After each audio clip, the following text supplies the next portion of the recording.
Hello everyone. So guys, ये 5 अक्टूबर और अभी रात के 11:33 का समय है और मैं अभी ये न्यूज़पेपर द हिंदू का एडिटोरियल शूट कर रहा हूँ गाइस। बिजी रहता हूँ मैं क्योंकि मैं ऑनलाइन क्लासेस वगैरह देना शुरू कर दिया मैंने। एनीवेज, जब टाइम मिले क्या है, कुछ सीखने से मतलब है। मैं बता दूं कि मैं कोई न्यूज़पेपर वाला टीचर नहीं हूँ, बस ये मैं उन लोगों के लिए कराता हूँ जो सेंटेंस तोड़ना नहीं समझते हैं, तो थोड़ा सा तोड़ तोड़ कर आप समझ सकते हैं। चलिए शुरू करें गाइस। देखिए, रिकॉर्ड हो रहा है ये। रिकॉर्ड हो रहा है। फाइन गाइस, तो ये है आपका एडिटोरियल और ये डेट वेट तो होगा इसमें पता तो चली जाएगा। डेट कहाँ गया? हाँ, ये रहा 5 अक्टूबर 2021 ट्यूसडे द हिंदू। चलिए तो करते हैं शुरू। सबसे पहले इसको देखते हैं, लिखा हुआ है नीडलेस एस्केलेशन। ये देखो, इसे देख के कुछ पता तो चलता नहीं है। अगर आप ग्रामर की बात करें तो सबसे पहले एस्केलेशन की बात करते हैं। एस्केलेशन जैसे कि कोई चीज़ है, जैसे हमारे बीच कोई प्रॉब्लम चल रही हो, प्रॉब्लम धीरे धीरे बढ़ने लगे, एस्केलेट होने लगे, तो वही एस्केलेट वो वर्ब है, तो ये एस्केलेशन नाउन हो गया। और नीड लेस है, मतलब नीड ज़रूरत और लेस का मतलब नहीं, तो कोई ज़रूरत नहीं है, तो यानी कि नीड लेस एस्केलेशन है कि ये जो गर्मा गर्मी जो है, ये जो चीज़ें बढ़ रही हैं, इसकी कोई ज़रूरत नहीं है। ठीक है, आगे देखते हैं। क्या लिखा है कि violence okay in Lakhimpur Kheri will increase. ठीक है भाई, इसको थोड़ा सा और इसको रेड ले लेते हैं। ओके, मतलब क्या है इसका? सबसे पहले आप देखिएगा इस कि ये जो विल है, विल आपका हो गया वर्ब हो गया, तो इससे पहले जो होगा वो सब्जेक्ट होगा। अगर मैं ग्रामर के हिसाब से आपको पढ़ाऊं, एकदम इसकी पार्सिंग करके दिखाऊं, तो सब्जेक्ट क्या है? वायलेंस से लेकर और खेरी तक, ये हमारा सब्जेक्ट है। Violence in Lakhimpur Kheri. अब इसमें भी अगर मैं इसको तोड़कर आपको बताऊं तो आपको पता हो ना हो, देखिए ये वायलेंस आपका हो गया नाउन, ठीक है। और ये जो आप इन देख रहे हैं ना, इन से लेकर ये लखीमपुर तक जो देख रहे हैं, इसको लखीमपुर खेरी तक जो देख रहे हैं, इसको बोलते हैं प्रेपोजिशनल फ्रेज। ये प्रेपोजिशन है और ये पूरा आपका हो गया प्रेपोजिशनल फ्रेज। कभी भी याद रखिएगा, प्रेपोजिशनल फ्रेज दो काम करते हैं, दो काम। अगर ये किसी नाउन के बारे में कुछ बताए, जैसे वायलेंस के बारे में कुछ बता रहा है, आखिर वायलेंस के बारे में कुछ तो कह रहा है ना ये, तो ये एडजेक्टिव का काम करेगा, यानी कि वायलेंस हिंसा। अब हिंसा के बारे में कह रहा है कि हिंसा कहाँ हुई, तो हिंसा इन लखीमपुर खेरी।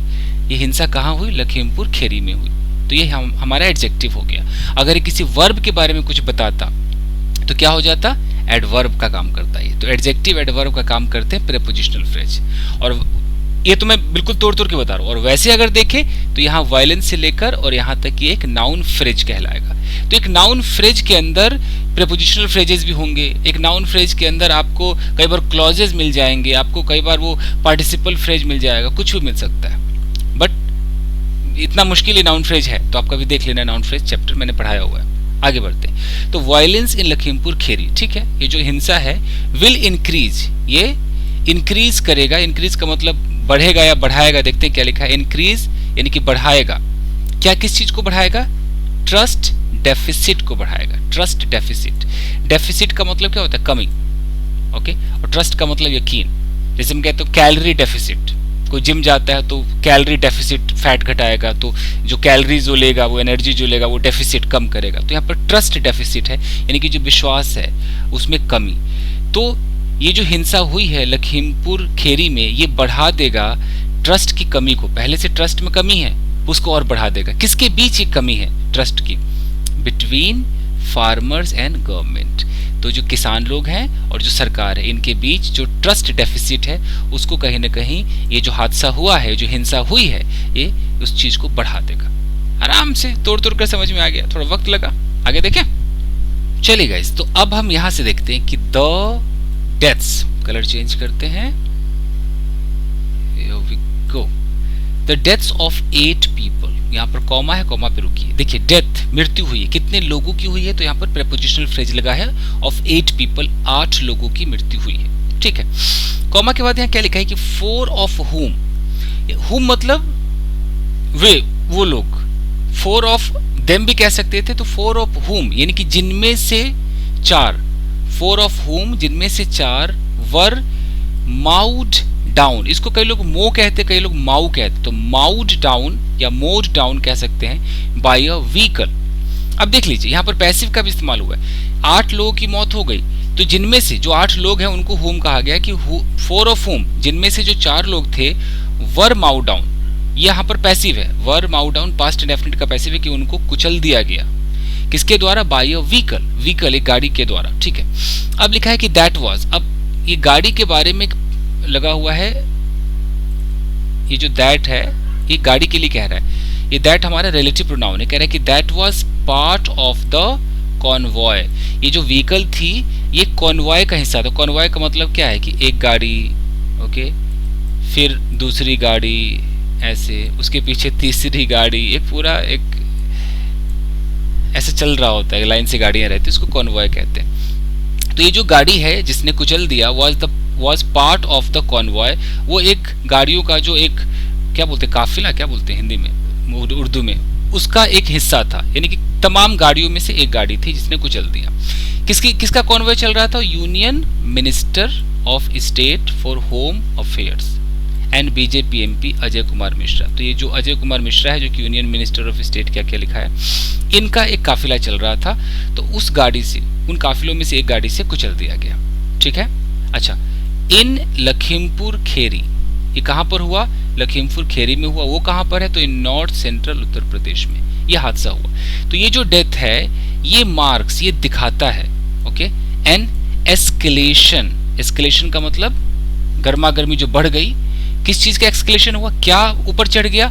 वायलेंस। ये दिखाता है कि जो हिंसा है वो एक्सकेलेट हो गया इन अ मूवमेंट। मूवमेंट का मतलब जो आंदोलन चल रहा था उसमें हिंसा बढ़ गई। दैट हैज, अब ये दैट किसके लिए है? मूवमेंट के लिए, कि that has tried to remain peaceful. वो मूवमेंट जिसने कोशिश की थी कि भैया एकदम पीसफुल हो, शांति से हो, उसमें कहीं ना कहीं एक्सकेलेशन ऑफ वायलेंस हो गया जी। ठीक है, ये बस इतना इसका मतलब है। आगे देखें, चलिए।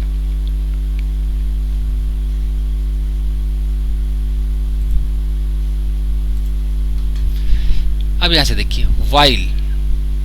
देखिए वाइल से जब सेंटेंस शुरू होगा, वाइल दो ही तरीके से आपको दिखाई देते हैं, या तो ऐसा आपने सुना होगा वाइल ईटिंग, खाते समय, वाइल ड्रिंकिंग, पीते समय, ऐसे, या वाइल से होगा तो एक वाइल से सेंटेंस होगा, फिर एक कॉमा होगा, फिर एक दूसरा सेंटेंस होगा, ख्याल रखिएगा, और ये दोनों अलग बातें करेंगे। तो while the agitators and the BJP have traded charges on who is responsible. ठीक है, वाइल मतलब कि जबकि, हालांकि, जो एजिटेटर्स हैं, यानी कि जो धरना देकर बैठे हैं, जो आंदोलन कर रहे हैं, उनको एजिटेटर्स कहते हैं। तो जो एजिटेटर्स हैं एंड द बीजेपी, बीजेपी है, have traded, present perfect tense है, उन्होंने ट्रेड चार्ज, यानी कि एक दूसरे पे, मतलब एक दूसरे पे नहीं, आरोप लगाया है, चार्जेस लगाए हैं, किस पर? ऑन हु इज रिस्पॉन्सिबल, जो जिम्मेदार है उस पर चार्ज लगाया है, उस पर आरोप लगाया है। ठीक है, तो जहां आरोप लगाया है, अब ये कॉमा का मतलब फिर भी, वहीं दूसरी तरफ क्या है?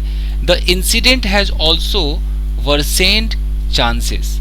हालांकि एजिटेटर्स बीजेपी ने भैया जो जिम्मेदार है उस पर चार्ज तो लगाया, उस पर आरोप लगाया है, फिर भी, कॉमा का मतलब फिर भी, ये जो घटना है has also worsened, present perfect tense है, इसने वर्सेन यानी कि वर्स कर दिया है, यानी कि और बुरा कर दिया है, किस चीज को?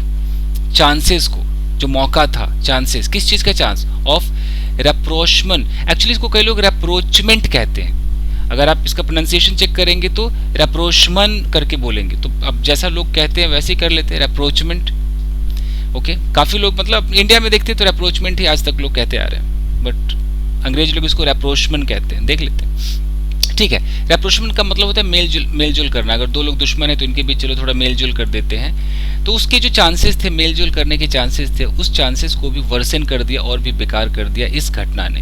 किसके बीच ये रेप्रोचमेंट होने वाला था? बिटवीन द फार्मर्स, उन फार्मर्स के बीच। कौन से फार्मर्स? यहाँ प्रेजेंट पार्टिसिपल लगा है, प्रोटेस्टिंग, जो प्रोटेस्ट कर रहे हैं अगेंस्ट फार्म लॉज, जिनको, और यहाँ पर पास्ट पार्टिसिपल फिर एक लग गया, फार्म लॉज, जिसको इंट्रोड्यूस किया गया था लास्ट ईयर। मतलब यहाँ पर आप देखिए कैसे ये आईएनजी और थर्ड फॉर्म लगते हैं, इसको समझिए जरा, इसको बस ट्रांसलेट तो इंसान कहीं से भी कर लेगा, इसको समझना जरूरी है। देखिए यहाँ तक तो हमारे समझ में आ गया कि इंसिडेंट हैज ऑल्सो वर्सेंड, इंसिडेंट जो है वो चांस को और बुरा बना दिया। कौन सा चांस था जी? तो प्रीपोजिशनल फ्रेज लिखा है ऑफ अ रेप्रोचमेंट, एक मेलजोल का चांस था, वो खत्म हो गया। मेलजोल किसके बीच होना था? तो बिटवीन के बीच। किसके बीच? द फार्मर्स, फार्मर्स के बीच। ठीक है, तो फार्मर्स के बारे में यहाँ कुछ कहा जा रहा है। ये जो आप देख रहे हैं ना, मैं इसको ग्रीन करके आपको दिखाता हूँ। ये फार्मर के तुरंत बाद ये आईएनजी क्यों लग गया, प्रोटेस्टिंग क्यों लग गया? ये बता रहा है कि वो फार्मर हु आर प्रोटेस्टिंग, जो प्रोटेस्ट कर रहे हैं अगेंस्ट द फार्म लॉज, जो फार्म लॉज के खिलाफ प्रोटेस्ट कर रहे हैं। ठीक है, अब इस लॉज के बारे में भी यहाँ कुछ बता रहे हैं। वो कौन से लॉज? तो वो लॉज विच वर इंट्रोड्यूस्ड, यहाँ पर विच वर करके मान लीजिए, तो यहाँ पर आपको प्रेजेंट पार्टिसिपल और यहाँ पर आपको पास्ट पार्टिसिपल तुरंत देखने को मिल गया। यहाँ पर फार्मर्स के बारे में कुछ कहा जा रहा है, तो ये एडजेक्टिव का ही तो काम करते हैं ये सब। ये जो प्रेजेंट पार्टिसिपल होते हैं, पास्ट पार्टिसिपल होते हैं, ये एडजेक्टिव होते हैं, एडजेक्टिव फ्रेज कहलाते हैं। ये क्लॉज कर दो तो फिर एडजेक्टिव क्लॉज कहलाते हैं। काम तो भैया कुछ बताने का करते हैं। यहाँ फार्मर के बारे में बता रहा है। कौन से फार्मर? जो कि प्रोटेस्ट कर रहे हैं फार्म लॉज के खिलाफ। कौन सा फार्म लॉ? अबे वही जो इंट्रोड्यूस हुआ था लास्ट ईयर, पिछले साल। तो ये और किसके बीच भाई ये रेप्रोचमेंट होने वाला था? And the union government. तो फार्मर्स और यूनियन गवर्नमेंट के बीच जो ये रेप्रोचमेंट का चांस था वो वर्सन हो गया, खत्म हो गया। ठीक है, चलिए आगे देखें। चलिए गाइस मैंने थोड़ा इसको तोड़ के समझाता हूँ, वक्त लगता है, तो कई लोग आप में से शायद बोर हो जाते होंगे, तो बता दीजिएगा। There has been little headway. देखो हैज बीन ये बड़ा अच्छा स्टेट ऑफ बीइंग आपने कभी पढ़ा होगा, तो इज का इस्तेमाल आपने पढ़ा होगा, आर का इस्तेमाल आपने पढ़ा होगा। इज आर क्या होता है? अगर मैं कहता हूं कि भाई एक कोई चीज है तो मैं देयर इज बोलता हूं, और मैं कहता हूं कि देयर इज अ प्रॉब्लम, ठीक है, और मैं कहता हूं there has been a problem, तो हैज बीन का मतलब फिर एक पॉइंट से दूसरे पॉइंट तक, मतलब एक लंबे समय से प्रॉब्लम है। तो यहां पर लिखा हुआ है कि there has been little headway. Headway का मतलब होता है प्रोग्रेस। ये नए नए वर्ड्स है। तो यानी कि there has been little progress का मतलब है, हेडवे का मतलब है कि प्रोग्रेस है, शुरू से है, लेकिन लिटिल है, ना के बराबर है। कब से है? सिंस जनवरी दिस ईयर, इस साल के जनवरी से कुछ प्रोग्रेस है जो कि लिटिल है, ना के बराबर है। अच्छा ठीक है, प्रोग्रेस है। क्या प्रोग्रेस है भाई? व्हेन द गवर्नमेंट अग्रीड, कि जब सरकार अग्री हो गई टू अ फ्यू डिमांड्स, कुछ डिमांड्स पर सरकार अग्री हो गई, एंड ऑल्सो प्रॉमिस्ड, और प्रॉमिस भी कर दिया, मतलब गवर्नमेंट अग्री भी हो गई और गवर्नमेंट ने प्रॉमिस कर दिया to keep the farm laws in abeyance. In abeyance, अच्छा है, इन एबियंस का मतलब होता है कि हॉल्ट पे रख देना, मतलब रोक देना, कि अभी जो फार्म लॉज है वो अभी इम्प्लीमेंट नहीं होंगे, वो होल्ड पे है। तो इतना तो गवर्नमेंट ने प्रॉमिस कर दिया था, तो कहीं ना कहीं थोड़ा सा तो मतलब एक लिटिल प्रोग्रेस ही देखने को मिला ना जनवरी से, कि गवर्नमेंट अग्री हो गई उनके डिमांड्स पर, वादा भी कर दिया, प्रॉमिस कर दिया, क्या? To keep the farm laws in abeyance, कि हम उसे होल्ड पे रख देंगे। And after the Supreme Court, और उसके बाद भी एंड आफ्टर, उसके बाद Supreme Court stayed their implementation, और जो इम्प्लीमेंटेशन होना था उस पर रोक लगा दिया, स्टे कर दिया कि नहीं होगा। तो इतना सब कुछ तो हो गया, तो कहीं ना कहीं छोटा हेडवे तो था, प्रोग्रेस था। क्लियर है? चलिए इसको मिटा भी देते हैं गाइस, खराब लग रहा है।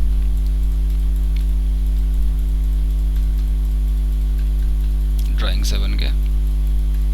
चलिए आगे देखते हैं।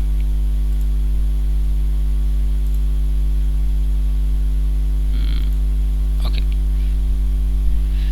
कहाँ तक हम पहुंच गए? इम्प्लीमेंटेशन तक पहुंच गए। अब है कि बट, लेकिन बट जब भी आए तो समझ लो कुछ उल्टा होने वाला है। बट द डिस्ट्रस्ट, यानी कि डिस्ट्रस्ट का मतलब है अविश्वास, यकीन नहीं है, भरोसा नहीं है। किसके बीच भरोसा नहीं? Between the unions.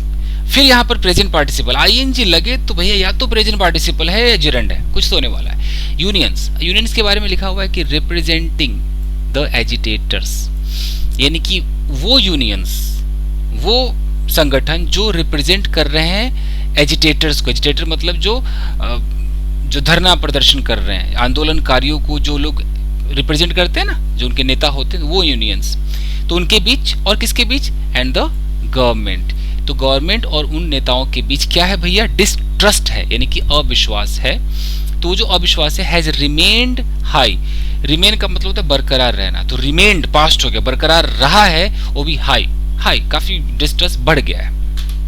ठीक है, किस चीज से? विद द फार्मर्स का refusing to budge from their maximalist position, seeking a repeal of the 3 laws passed last year. अब ये लॉज कौन कौन से वो लिखा हुआ है, अब देख लेते हैं। डिस्ट्रस हाई रहा, किस चीज के साथ डिस्ट्रस हाई रहा? विद द, ये विद वाला प्रेपोजिशनल वाला ये बड़ा अच्छा आता है, हमेशा न्यूज़पेपर में देखेंगे। किस चीज के साथ? तो विद द फार्मर्स, कि फार्मर्स का रिफ्यूजिंग टू बज, फार्मर का ये रिफ्यूज करना, टू बज, बज का मतलब हिलना, budge from their maximalist position, maximalist position का मतलब कि उन्होंने जो कह दिया कि भैया इसको अब खत्म कर दो, ये कानून नहीं चाहिए, तो ये उसका मैक्सिमलिस्ट पोजीशन है, तो इससे डिगेगा नहीं, हटेगा नहीं। तो जो फार्मर ने इनकार कर दिया कि मैं भैया अपने इस बात से नहीं हटूंगा, नहीं सरकूंगा, तो इससे, इसके साथ ही, अच्छा वो पोजीशन क्या था? मैक्सिमलिस्ट पोजीशन क्या है कि सीकिंग अ रिपील, सीक का मतलब होता है चाहना, मांगना, तो सीकिंग, वो मांग रहे हैं रिपील, रिपील मतलब खात्मा कर दो, ऑफ द 3 लॉज, उन 3 लॉ का खात्मा कर दो। कौन से लॉ? यहाँ पर पास्ट पार्टिसिपल फ्रेज है, पास्ट जिनको पास किया गया था लास्ट ईयर। कौन कौन से थे? ये नाम लिखे हुए कि the farmers produce trade and commerce, ये एक लॉ था। ये है फार्मर्स ये है ना empowerment and protection agreement on price assurance, ये था। और एक था फार्म सर्विसेज एक्ट, ये सारे लॉ लिखे हुए, इसको मैं क्या पढ़ूं। तो इसके साथ ही जब उन्होंने मना कर दिया ना, तो क्या हो गया? डिस्ट्रस बढ़ गया जी, गवर्नमेंट और उनके पीछे डिस्ट्रस, एक अविश्वास बढ़ गया। बस यहाँ तक तो यही है, खत्म। आगे चले, चलिए। ये लॉज को मैंने ट्रांसलेट नहीं किया, क्योंकि लॉ को मैं क्या ट्रांसलेट करूँ? वो जो नाम है वो नाम है, इसका क्या ट्रांसलेशन होगा? आगे देखते हैं जी, चलिए guys. The farmers, okay time भी हो रहा है काफी। The farmers are also willing to continue the protest indefinitely, comma पे रुकते। ये जो किसान लोग हैं ना, आर ऑल्सो विलिंग, विलिंग का मतलब है कि उनका मन कर रहा है। कैसे हम कहते हैं? I am willing to take tea, मेरा चाय पीने का मन कर रहा है, तो उनकी भी वो इच्छा है। क्या इच्छा है? कि वो कंटिन्यू करेंगे, टू कंटिन्यू। ये देख रहे, टू कंटिन्यू क्या है? इसको बोलते हैं infinitive. Willing what? To continue, continue करने की इच्छा उनमें उमड़ रही है कि क्या कंटिन्यू करेंगे? प्रोटेस्ट को। कब तक करेंगे? तो इनडेफिनेटली, एडवर्ब है, अनंत काल तक, कभी खत्म ना हो, ऐसा वो प्रोटेस्ट करेंगे। विद इट्स इंटेंसिटी, अब इनकी जो इंटेंसिटी है, इंटेंसिटी का मतलब क्या होता है? कि गंभीरता। ये जो प्रोटेस्ट वगैरह जो करेंगे, इसकी जो गंभीरता है, जो कि इंक्रीज हो रही, देखो present participle, which is increasing after the harvest season. अब यहाँ पर या तो हार्वेस्ट का मतलब होता है कटाई, फसल वसल कट जाएंगे, लोग फ्री हो जाएंगे, तो कटाई सीजन के साथ जैसे इंक्रीज हो रहा है, बढ़ रहा है। अब ये हम फ्यूचर की तरफ भी ले सकते हैं, अगर कटाई नहीं हुई है तो विच इज गोइंग टू, या which is going to be increasing भी कह सकते हैं, या कुछ भी क्लियर नहीं है। यहाँ पर है कि farmers are willing to continue the protest. अब चूंकि ये विलिंग का मतलब कि उनकी इच्छा है, तो फ्यूचर की तरफ ही कहीं जा रहा है ना, कि फार्मर्स आर विलिंग, उनकी इच्छा है टू कंटिन्यू द प्रोटेस्ट, कि प्रोटेस्ट को कंटिन्यू करेंगे इनडेफिनेटली। तो यहाँ फ्यूचर लग रहा है, तो फिर ये भी फ्यूचर की बात होनी चाहिए कि विद इट्स इंटेंसिटी, इसकी जो गंभीरता के साथ, कौन सी गंभीरता? Increasing after the harvest season, harvest season के बाद इंक्रीज होगा, तो इंक्रीज होने के साथ वो इनडेफिनेटली कंटिन्यू रखेंगे, इनडेफिनेटली, इनडेफिनेटली, हाँ। इवन एज का मतलब at the same time their methods have come to the unfavourable notice of supreme court जजेस। बहुत मोटा पेंसिल चल रहा है, कुछ उपाय है इसको कम करने का? दिख नहीं रहा है, एनीवेज कोई नहीं। अब है कि ठीक है, ये लोग जो फैसला कर रहे हैं कि भाई जब ये कटाई होगी तो और लोग आएंगे, तो हम इंडेफिनेटली बैठेंगे, तो एट द सेम टाइम ये जो इनका तरीका है ना, इनका जो मेथड है, have come to the unfavourable notice, supreme court जजेस के नोटिस में आया है, वो भी बिल्कुल अनफेवरेबल, यानी कि उनको अच्छा नहीं लग रहा। अनफेवरेबल नोटिस का मतलब है कि उनके ना चाहने वाले नोटिस में, यानी कि उनको अच्छा नहीं लग रहा है, यानी कि बुरा लग रहा है सुप्रीम कोर्ट के जजेस को, ठीक है। अ कोर्ट अपॉइंटेड कमिटी, इतना बड़ा नाम है, कोर्ट अपॉइंटेड, यहाँ पर हाइफन है ना, कोर्ट के द्वारा अपॉइंट किया हुआ कमिटी, यानी कि कोर्ट ने एक कमिटी बनाई, ठीक है। क्या करने के लिए बनाई? तो यहाँ पर ये आपका इन्फिनिटिव है, टू फैसिलिटेट। फैसिलिटेट का मतलब होता है थोड़ा सा आसान कर दो यार, फैसिलिटेट कर दो, आसान करने के लिए कमिटी बनाई। क्या फैसिलिटेट करेंगे? डायलॉग, डायलॉग मतलब बातचीत, विद द फार्मर्स, फार्मर्स के साथ बातें करेंगे। तो एक कमिटी बनाई कि फार्मर्स के साथ बात करो और फैसिलिटेट करो, आसान कर दो बातचीत को। तो वो जो कमिटी है सबमिटेड, उन्होंने सबमिट किया इट्स रिपोर्ट, अपने रिपोर्ट को सबमिट किया। किस चीज पर रिपोर्ट बनाई? On the laws, on the laws. कब बनाई? इन मार्च, मार्च में बनाई। But it is yet to be made public. Yet to be का मतलब अभी भी बाकी है, तो अभी भी इसको पब्लिकली दिखाना बाकी है। तो यहाँ तक कुछ समझ में आया?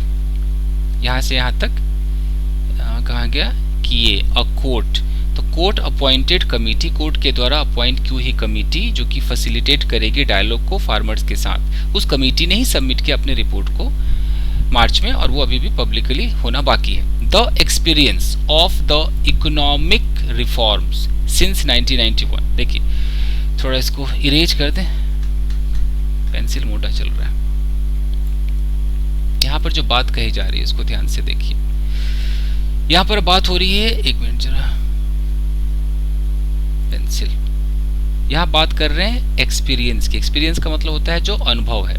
किस चीज का अनुभव? प्रपोजिशनल फ्रेज लगा है of the economic reforms. Economic reforms जो लोग करते हैं, सुधार करते रहते हैं, इस तरह से जो सरकारें करती हैं सिंस 1991, जो 1991 से जितने भी सुधार हुए होंगे, तो उसका जो एक्सपीरियंस है, तो जो एक्सपीरियंस है इस तरह के सुधार का 1991 से हैज शोन, उसने अब तक यही दिखाया है, इस एक्सपीरियंस ने यही दिखाया। क्या दिखाया है? That rushing them through without political consensus. Rush through का मतलब होता है जल्दीबाजी में किसी चीज को आप कानून वगैरह को पास कर देते हो। तो ये जितने भी रिफॉर्म्स हैं, रिफॉर्म्स को देम कहा गया, तो उनको आप रश थ्रू करते हो, फटाफट करते हो, बिना पॉलिटिकल कंसेंसस के। कंसेंसस का मतलब होता है रजामंदी, उनकी सहमति, बिना उनकी सहमति के, मतलब सब सारे लोगों की सहमति नहीं ली, खुद ही कर दिया। तो अगर ऐसा करते हैं, even if they have merits, भले ही आपने जो सोचा है, आप जो रिफॉर्म ला रहे हो उसमें मेरिट हो, वो रिफॉर्म बहुत अच्छा हो, लेकिन आपने ज्यादा राय विचार नहीं की, जल्दीबाजी में आपने पास कर दिया, by ignoring crucial stakeholders, जो मेन जो लोग हैं जिस पर प्रभाव पड़ने वाला है, जो स्टेक होल्डर्स है, जो मेन है, क्रूशियल है, उनको भी इग्नोर मार दिया आपने। तो ये जो चीजें हैं ना भैया, क्रिएट्स, ये पैदा करती हैं सीवियर डिसकंटेंट। सीवियर मतलब बहुत ही गंभीर, डिसकंटेंट का मतलब है कि असंतुष्टि।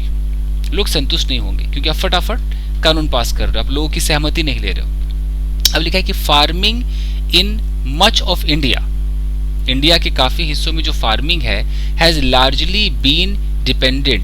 देखो, हैज बीन डिपेंडेंट के बीच में एक लार्जली बीच में एडवर्ब लगा दिया है कि बड़े पैमाने पर ये डिपेंडेंट है। ये जो फार्मिंग है ना, ये आधारित है, खेती बाड़ी जो है वो आधारित है अपॉन स्टेट सब्सिडीज। स्टेट शायद सब्सिडीज वगैरह देती है, तो सब्सिडीज पर आधारित है खेती। आगे देखें, प्रोक्योरमेंट, जो खरीद वगैरह होता है ना, सरकार खरीदती है, प्रोक्योरमेंट उस पर आधारित है। एंड सपोर्ट प्राइसिंग, अब ये सब कुछ इंटरनल टर्म्स है जो आप ऐसे पढ़ लीजिए।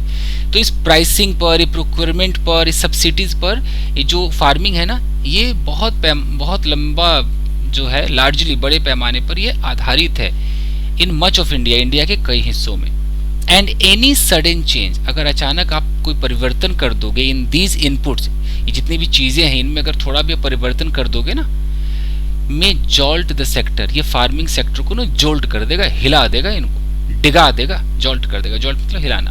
विच हैज बीन प्रोन टू, अब विच का मतलब है सेक्टर, ये जो सेक्टर है, has been prone to, prone का मतलब क्या होता है? लाइकली टू बी अफेक्टेड, मतलब कि आप आइसक्रीम खाओगे आपको सर्दी हो जाएगी, it means you are prone to cold. तो उसी तरीके से यहाँ पर है कि वो sector which has been prone, has been का मतलब लंबे समय से अब तक वो प्रोन है टू क्राइसिस, जो क्राइसिस में आती रहती है, संकट आता रहता है। In the last few decades, पिछले कई दशकों से आप देखें तो प्रोन है, मतलब कहीं ना कहीं संकट आती रहती है। और उसमें अगर आप परिवर्तन कर दोगे, आपाधापी में कोई बिल बना दोगे, तो भैया क्या होगा? डगमगा जाएगा, इसको जोल्ट मिलेगा।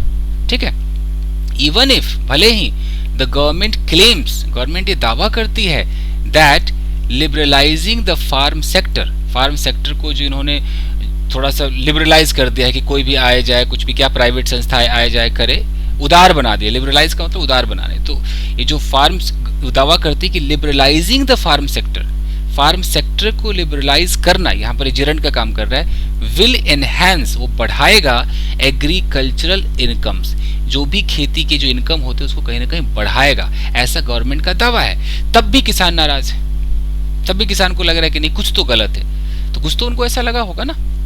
और ये बिल भी बहुत जल्दी में पास किया गया, सब लोगों की सहमति नहीं हुई, तो डिस्ट्रस्ट भी है।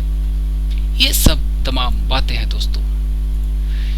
एनीवेज, इट इज ट्रू, ये तो सत्य है, that the protesting farmer unions, protest करते हुए, यहाँ पर ये एडजेक्टिव का काम कर रहा है प्रेजेंट पार्टिसिपल, प्रोटेस्ट करते हुए जो फार्मर यूनियंस है आर कॉन्सेंट्रेटेड, वो केंद्रित है। कॉन्सेंट्रेटेड का मतलब है कि एक जगह केंद्रित है। कहाँ केंद्रित है? पंजाब में। ये जितने भी प्रोटेस्ट करने वाले जो यूनियंस है वो पंजाब में है, हरियाणा में है एंड वेस्टर्न यूपी में है। वेयर, जहां the involvement of the state in agriculture, जहां पर ये जो इन्वॉल्वमेंट है कि हम इन्वॉल्व होंगे, किसका इन्वॉल्वमेंट है? स्टेट का। किस चीज में इन्वॉल्वमेंट है? एग्रीकल्चरल में। एग्रीकल्चरल प्रोक्योरमेंट में, awareness of minimum support prices में एंड प्रेजेंस ऑफ मंडीज। मैं फिर से ऐसे गिनवाता हूं। Where the involvement of the state in agriculture procurement, यानी कि जो स्टेट का इन्वॉल्वमेंट जो है एग्रीकल्चर प्रोक्योरमेंट यानी खरीद में, वो awareness of minimum support price. Minimum support price अभी सब टेक्निकल टर्म है, इसकी जो अवेयरनेस है, इसकी जो जानकारी है, and the presence of mandis, और मंडी जितने उपलब्ध हैं, इज मोर रोबस्ट। यही तो सब कुछ मेन है, यही रोबस्ट का मतलब स्ट्रांग है। तो आप समझ रहे हैं कि ये कहाँ है। यहाँ से फिर से देख लेते हैं कि ये तो सत्य है कि ये जो यूनियन, जो प्रोटेस्ट करने वाले जो फार्मर यूनियंस हैं, ये केंद्रित है भैया पंजाब में, हरियाणा में, वेस्टर्न यूपी में, जहां मतलब इन जगहों पर ये केंद्रित है जहां पर कि सरकार का मतलब स्टेट का जो इन्वॉल्वमेंट है और ये जितनी भी चीजें हैं वो मेन है, वो रोबस्ट है, सबसे मेन है। But it is also true, लेकिन ये भी सत्य है। ये तो सत्य है, लेकिन एक और बात सत्य है, दैट इंस्टीट्यूशनल रिड्रेस, रिड्रेस का मतलब होता है सही कर देना, ठीक कर देना। ओके, इंस्टीट्यूशनल का मतलब है कि जो भी इंस्टीट्यूशन है, संस्था है, इनका जो एक सही करने का जो मैकेनिज्म है, जो कार्यतंत्र, इनका जो कोई प्रोसेस होगा कि सब कुछ ओके कर दे, तो ये भी ट्रू है कि ये जो मैकेनिज्म इनका है, institutional redress mechanism, to take into account. Take into account का मतलब होता है उस पर विचार विमर्श करना, कि जो मैकेनिज्म है विचार विमर्श करने वाला, take into account farmers concerns, किसानों के जो कंसर्न है, जो उनकी चिंताएं हैं, उनका have not been put in place.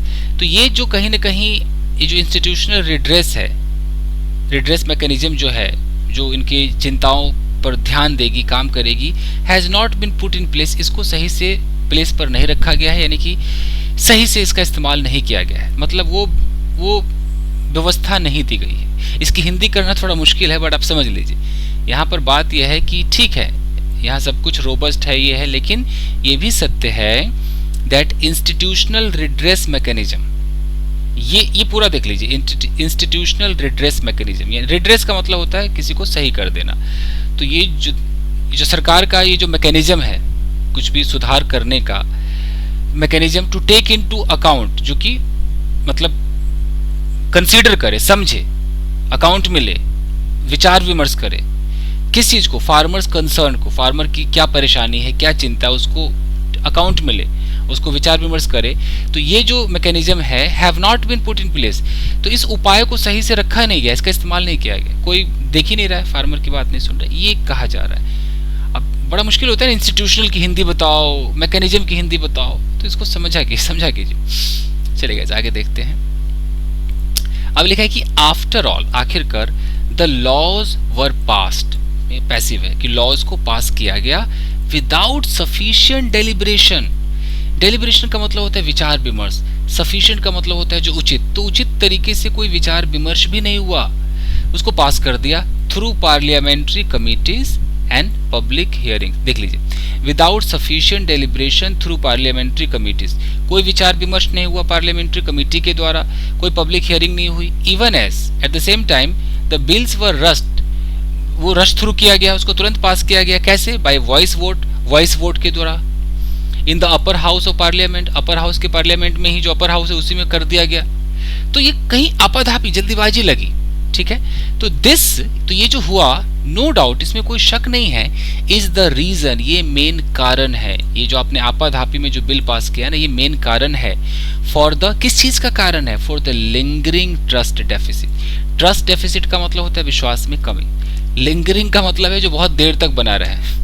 तो जो काफी देर तक ये जो विश्वास में कमी बनी हुई है ना, इसका मेन कारण क्या है कि भैया आपने जो वॉइस वोट अपर हाउस जो है वो उसमें ही आपने वॉइस वोट से बिल को पास कर दिया, आपने कोई सफिशिएंट डेलिब्रेशन नहीं किया, पार्लियामेंट्री कमेटी के द्वारा या कोई पब्लिक हियरिंग के द्वारा, कुछ भी नहीं, बस आप जैसे जैसे आपने पास कर दिया, तो कहीं ना कहीं जो ट्रस्ट डेफिसिट है वो इंक्रीज हो रहा है, बढ़ रहा है, लिंगरिंग है, काफी देर तक वो अभी भी यकीन नहीं है। The UP government must impartially investigate, UP की जो सरकार है उसको इम्पार्शियली यानी कि बिना किसी पक्षपात के, भेदभाव के इन्वेस्टिगेट करना चाहिए। द इंसिडेंट, उस इंसिडेंट कहां पर हुआ, इन लखीमपुरी खेरी में जो हुआ उसको इन्वेस्टिगेट करो। But it is also imperative, ये भी इम्पेरेटिव यानी कि इंपॉर्टेंट है, महत्वपूर्ण है, for the BJP lead union government, BJP के द्वारा, लेड का मतलब कि बीजेपी के द्वारा लीड किया हुआ जो यूनियन गवर्नमेंट है उसके लिए भी बहुत ज़रूरी है टू रिस्टोर मैकेनिज्म, कि वो अपनी जो मैकेनिज्म है, जो उनका कार्य, अब इसकी हिंदी क्या बताऊँ, जो उनका कार्य प्रणाली है उसको भैया वापस लाओ, रिस्टोर करो, पुनः उसको बहाल करो, ऑफ प्रोसीजरल डेमोक्रेसी, यानी कि जो प्रोसीजरल जो डेमोक्रेसी है, जो एक प्रोसीजर से जो डेमोक्रेसी चलती है उस मैकेनिज्म को दोबारा लाइए, अपनी मनमानी न कीजिए, ये सलाह यहाँ पर दी गई है। क्या करने के लिए उसको लाइए, to bridge the trust deficit, ये जो विश्वास में जो कमी है ना उसको ब्रिज करो, उसको भरो। वो भरने के लिए क्या इंपॉर्टेंट है, सरकार को क्या करना चाहिए, क्या रिस्टोर करना चाहिए, मैकेनिज्म, किसका मैकेनिज्म, ऑफ प्रोसीजरल डेमोक्रेसी, जो प्रोसीजरल जो लोकतंत्र है उस कार्य प्रणाली को आप दोबारा लाइए ताकि वो विश्वास बने, वो ट्रस्ट डेफिसिट भरे, गैप उसका कम हो। Okay, restarting talks with the unions will be a good beginning. Restarting की अगर बात किया जाए उन यूनियन से, जो किसान के जो यूनियन है, अगर उनसे रीस्टार्ट टॉक, दोबारा से बातचीत किया जाए, will be a good beginning, ये एक सही शुरुआत होगी। तो गाइज मैंने इसको कैसे कैसे तोड़ मरोड़ के आपको समझाया है, वक्त भी लगा, बट आई होप कि आपके समझ में भी आया होगा। कुछ जगह माफी चाहूंगा कि कुछ ऐसे वर्ड्स होते हैं जिनकी मैं हिंदी कर भी दूं तो अजीब सी हिंदी, कार्य प्रणाली तो ऐसे भी समझ में नहीं आएगा, तो कुछ हिंदी मुश्किल होते हैं, बस इतना ही गाइस। चलिए, थैंक यू वेरी मच, मिलते हैं अगले वीडियो में गाइस, थैंक यू।